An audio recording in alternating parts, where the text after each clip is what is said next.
ಅದಕ್ಕೆ G T ದೇವೇಗೌಡರನ್ನ JDS ಪಕ್ಷ ಕಳ್ಕೊಳ್ಳುತ್ತೆ ಅಂತಂದರೆ ಅದಷ್ಟು ಈಸಿ ಅಲ್ಲ, ಪಕ್ಷ ಸಂಘಟನೆ ದೃಷ್ಟಿಯಿಂದ ಆಗಿರ್ಬೋದು ಏನು. ಯಾಕೆಂದರೆ ನಿಮ್ಮ ಮಗ ಕೂಡ JDS ಪಕ್ಷದಲ್ಲಿ ಶಾಸಕರಾಗಿರುವಂಥದ್ದು.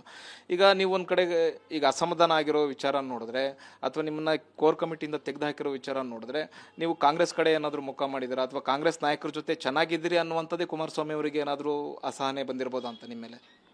ಅದು ಕಾಂಗ್ರೆಸ್ ಪಕ್ಷಕ್ಕೂ ಹೋಗಿಲ್ಲ. ರಾಜ್ಯದಲ್ಲಿ ಇರ್ತಕ್ಕಂಥ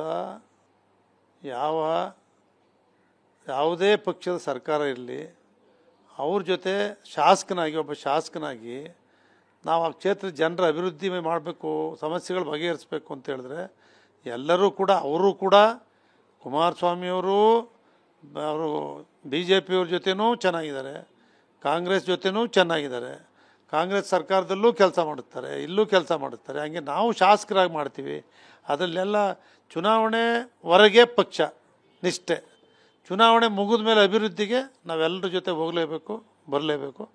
ನಾನು ಇವತ್ತಿನವರು ಕೂಡ ಸಿದ್ದರಾಮಯ್ಯನ ಜೊತೆ ಹೋಗಿ ವೈಯಕ್ತಿಕವಾಗಿ ಒಂದೇ ಒಂದು ವರ್ಗಾವಣೆ ಆಗಲಿ, ನನ್ನ ಕ್ಷೇತ್ರಕ್ಕೆ ಕೋಟ್ಯಾಂತರ ರೂಪಾಯಿ ದುಡ್ಡು ತರೋದಾಗಲಿ ಯಾವುದು ಇವತ್ತಿನವರು ಕೂಡ ಆಗಿಲ್ಲ, ನಾನು ಮಾಡ್ಕೊಂಡಿಲ್ಲ.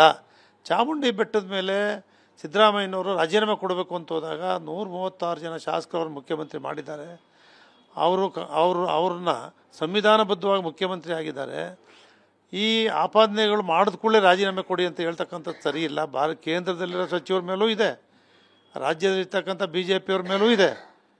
ಕುಮಾರಸ್ವಾಮಿಯವರು, ಅಶೋಕ್ ಅವರು, ಹಂಗಾರೆ ಎಲ್ಲರೂ ಕೂಡ ರಾಜೀನಾಮೆ ಕೊಡಬೇಕು ಅಂದರೆ ಸಿದ್ದರಾಮಯ್ಯನವ್ರು ಯಾಕೆ ರಾಜೀನಾಮೆ ಕೊಡಬೇಕು ಅಂಥೇಳಿ ನಾನು ಹೇಳಿದ್ನೇ ಹೊರತು ನಾನು ಯಾವತ್ತೂ ಇರೋದನ್ನು ನೇರವಾಗಿ ಹೇಳ್ತಕ್ಕಂಥದ್ದು. ಸಿದ್ದರಾಮಯ್ಯನವರು ನಾವು 25 ವರ್ಷ JDS ಪಕ್ಷವನ್ನೇ ಕಟ್ಟಿದ್ದೀವಿ.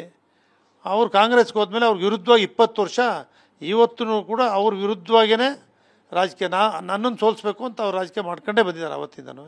ರಾಜಕೀಯವಾಗಿ ಅವ್ರದ್ದೇ ಬೇರೆ, ನಮ್ಮದೇ ಬೇರೆ.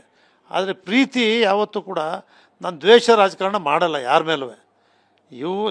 ಯಾರೇ ನಾನು ದೂಷಿಸಿದ್ರು, ನನ್ನ ಮೇಲೆ ದಿನನಿತ್ಯ ಸ್ಟೇಟ್ಮೆಂಟ್ ಕೊಟ್ಟರು ಮತ್ತು ನಾನು ಯಾರು ಕೂಡ ವಿರೋಧ ಮಾಡಲ್ಲ. ನಾನು 76 ವರ್ಷ ಈಗ ನನ್ನ ಜೀವನದಲ್ಲಿ ವೈಯಕ್ತಿಕವಾಗಿ ಪೊಲೀಸ್ಗಾಗಲಿ ಸ್ಟೇಷನ್ಗಾಗಲಿ ವೈಯಕ್ತಿಕವಾಗಿ ಯಡಿಯೂರಪ್ಪ ಇರ್ಬೋದು, ಸಿದ್ದರಾಮಯ್ಯ ಇರ್ಬೋದು, ಕುಮಾರಸ್ವಾಮಿ ಇರ್ಬೋದು, ದೇವೇಗೌಡ ಇರ್ಬೋದು, ಒಬ್ಬರ ಕೈಯಿಂದನೂ ರೆಕಮೆಂಡೇಷನ್ ನನ್ನ ಜೀವನದಲ್ಲಿ ಮಾಡಿಸ್ಕೊಂಡಿಲ್ಲ.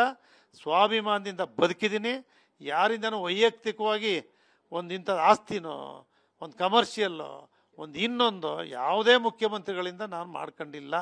ಸಾರ್ವಜನಿಕರ ಕೆಲಸಗಳಿಗೆ ಹೋಗ್ತೀನಿ, ಕೆಲಸ ಮಾಡಿಸೋದು ಬಿಟ್ಟರೆ ವೈಯಕ್ತಿಕವಾಗಿ GT ದೇವೇಗೌಡನ್ನ ಯಾರೂ ಏನು ಕೇಳೋಕ್ಕಾಗಲ್ಲ.